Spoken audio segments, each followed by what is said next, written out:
Praise the lord. ದೇವರ ಪರಿಶುದ್ಧ ನಾಮಕ್ಕೆ ಸ್ತೋತ್ರವಾಗಲಿ. ನಮ್ಮ ರಾಜಾದಿರಾಜನು, ಕರುಣಾಮಯನೂ, ಪ್ರೀತಿ ಸ್ವರೂಪನೂ ಆಗಿರುವ ಯೇಸು ಕ್ರಿಸ್ತನ ಪರಿಶುದ್ಧ ನಾಮದಲ್ಲಿ ನಿಮ್ಮೆಲ್ಲರಿಗೂ ವಂದನೆಗಳು. ಈ ದಿನದ ದೇವರ ವಾಕ್ಯ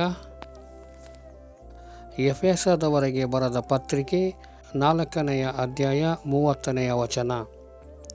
ದೇವರ ಪವಿತ್ರಾತ್ಮನನ್ನು ದುಃಖಪಡಿಸಬೇಡಿರಿ, ಆತನಲ್ಲಿಯೇ ವಿಮೋಚನೆಯ ದಿನಕ್ಕಾಗಿ ಮುದ್ರೆ ಹೊಂದಿದ್ದೀರಲ್ಲ ಎಂದು ಸಂತ ಪೌಲನು ಹೇಳುತ್ತಾನೆ. ನನ್ನ ಪ್ರೀತಿಯ ದೇವಜನರೇ, ಪವಿತ್ರಾತ್ಮನು ಪಾರಿವಾಳಕ್ಕೆ ಹೋಲಿಸಲ್ಪಟ್ಟಿದ್ದಾನೆ. ನಾವು ನಮ್ಮನ್ನು ಸಹ ಪಾರಿವಾಳಕ್ಕೆ ಹೋಲಿಸಿಕೊಳ್ಳುತ್ತೇವೆ, ಏಕೆಂದರೆ ನಾವು ಪವಿತ್ರಾತ್ಮನ ದೀಕ್ಷಾಸ್ನಾನ ಹೊಂದಿದ್ದೇವೆ. ಯೇಸು ದೀಕ್ಷಾಸ್ನಾನದ ನಂತರ ನೀರಿನಿಂದ ಹೊರಬಂದಾಗ ದೇವರಾತ್ಮನು ಆತನ ಮೇಲೆ ಪಾರಿವಾಳದ ಹಾಗೆ ಇಳಿದು ಬಂದನು. ಆ ದಿನದಿಂದ ಮೊದಲುಗೊಂಡು ಯೇಸು ದೇವರ ಚಿತ್ತವನ್ನು ಮಾಡಿದನು, ಅಥವಾ ಆತನು ಪವಿತ್ರಾತ್ಮನ ಅಧೀನದಲ್ಲಿದ್ದನು. ಪವಿತ್ರಾತ್ಮನ ಅಭಿಷೇಕವನ್ನು ಹೊಂದಿಕೊಂಡಿರುವ ನಾವು ನಿರ್ಲಕ್ಷ್ಯದಿಂದ ಜೀವಿಸಬಾರದು. ನಮ್ಮ ಜೀವಿತದ ಪ್ರತಿಯೊಂದು ಹೆಜ್ಜೆಯೂ ಪವಿತ್ರಾತ್ಮನಿಂದ ನಡೆಸಲ್ಪಡಬೇಕು ಮತ್ತು ಆದೇಶಿಸಲ್ಪಡಬೇಕು. ಕೆಲವರು ಪವಿತ್ರಾತ್ಮನನ್ನು ಹೊಂದಿಕೊಂಡ ನಂತರವೂ ತಮ್ಮ ಇಷ್ಟದಂತೆಯೇ ಜೀವಿಸುತ್ತಾರೆ. ಇಂಥ ಜನರನ್ನು ಪವಿತ್ರಾತ್ಮನು ಕರ್ತನ ಬರೋಣಕ್ಕಾಗಿ ಸಿದ್ಧಪಡಿಸಲು ಸಾಧ್ಯವಿಲ್ಲ.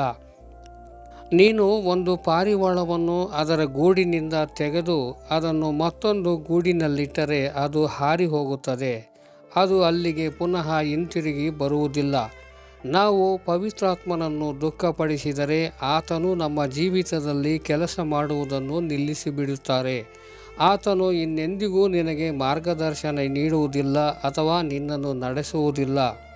ಆಗ ನಾವು ಹಿಂದಕ್ಕೆ ಹೋಗಿ ಹಿಂದೆ ಮಾಡುತ್ತಿದ್ದ ಅಥವಾ ಬಿಟ್ಟಂತಹ ಕೆಲಸಗಳನ್ನು ತಿರುಗಿ ಮಾಡಲು ಪ್ರಾರಂಭಿಸುತ್ತೇವೆ ಮತ್ತು ಹಿಂಜಾರಿ ಹೋಗುತ್ತೇವೆ. ನಾವು ರೋಮ 8ನೇ ಅಧ್ಯಾಯ 14ನೇ ವಚನದಲ್ಲಿ ಯಾರ್ಯಾರು ದೇವರ ಆತ್ಮನಿಂದ ನಡೆಸಿಕೊಳ್ಳುತ್ತಾರೋ ಅವರು ದೇವರ ಮಕ್ಕಳು ಎಂದು ಓದುತ್ತೇವೆ. ನಾವು ಪವಿತ್ರಾತ್ಮನ ದೀಕ್ಷಾಸ್ನಾನವನ್ನು ಹೊಂದಿಕೊಂಡಾಗ ಪುತ್ರರಾಗಿ ಸ್ವೀಕರಿಸಲ್ಪಡುವ ಆತ್ಮವನ್ನು ಪಡೆದುಕೊಂಡು ದೇವರ ಮಕ್ಕಳಾಗುತ್ತೇವೆ. ದೇವರ ಮಕ್ಕಳೆಂಬ ಹೆಸರನ್ನು ನಮಗೆ ಕೊಡುವುದರಲ್ಲಿ ತಂದೆಯು ಎಂಥ ಪ್ರೀತಿಯನ್ನು ನಮ್ಮ ಮೇಲೆ ಇಟ್ಟಿದ್ದಾರೆ ನೋಡಿರಿ ಎಂದು ಅಪೊಸ್ತಲನಾದ ಯೋಹಾನನು ಹೇಳುತ್ತಾನೆ. 1 ಯೋಹಾನ 3ನೇ ಅಧ್ಯಾಯ 1ನೇ ವಚನದಲ್ಲಿ. ನಾವು ನಮ್ಮ ಸ್ವಂತವಲ್ಲ, ನಾವು ದೇವರವರು. ಆದ್ದರಿಂದ ಪವಿತ್ರಾತ್ಮನಿಗೆ ನಮ್ಮ ಮೇಲೆ ನಿಯಂತ್ರಣ ಇರಬೇಕು. ನಾವು ಪವಿತ್ರಾತ್ಮನಿಂದ ನಡೆಸಲ್ಪಡಬೇಕು.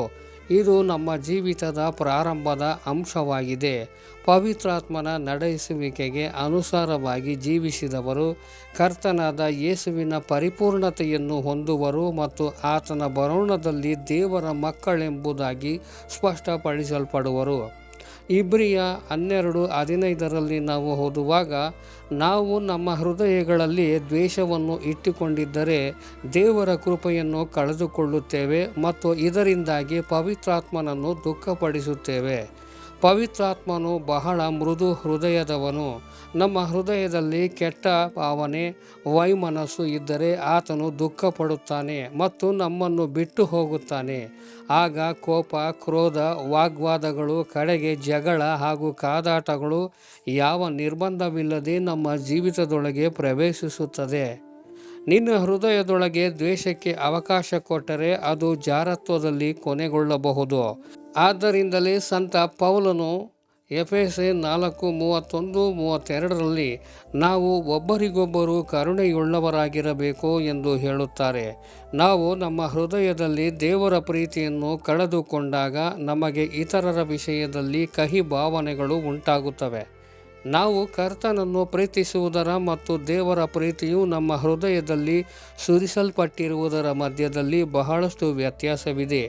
ನಾವು ಕರ್ತನಿಂದ ರಕ್ಷಣೆಯನ್ನು, ಸೌಖ್ಯವನ್ನು ಮತ್ತು ಇತರ ಆಶೀರ್ವಾದಗಳನ್ನು ಹೊಂದಿಕೊಂಡಿರುವುದರಿಂದ ಆತನನ್ನು ಪ್ರೀತಿಸುತ್ತೇವೆ. ಆದರೆ ದೇವರ ಪ್ರೀತಿಯು ಹಾಗಲ್ಲ.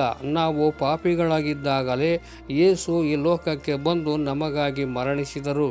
ಜಗದೋತ್ಪತ್ತಿಗೆ ಮುಂಚೆಯೇ, ಬೇರೆ ಯಾವುದನ್ನಾದರೂ ಸೃಷ್ಟಿಸುವುದಕ್ಕಿಂತ ಮುಂಚೆಯೇ ನಾವು ಪ್ರೀತಿಯಲ್ಲಿ ನಡೆದು ಆತನ ಸನ್ನಿಧಿಯಲ್ಲಿ ಪರಿಶುದ್ಧರು, ದೋಷವಿಲ್ಲದವರು ಆಗಿರಬೇಕೆಂಬುದು ದೇವರ ಮನಸ್ಸಿನಲ್ಲಿ ಇತ್ತು. ದೇವರು ಈ ವಾಕ್ಯವನ್ನು ಕೇಳುತ್ತಿರುವವರೆಲ್ಲರನ್ನು ಆಶೀರ್ವದಿಸಲಿ.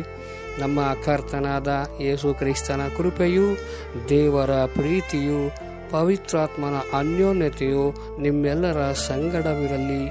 ಆಮೇನ್.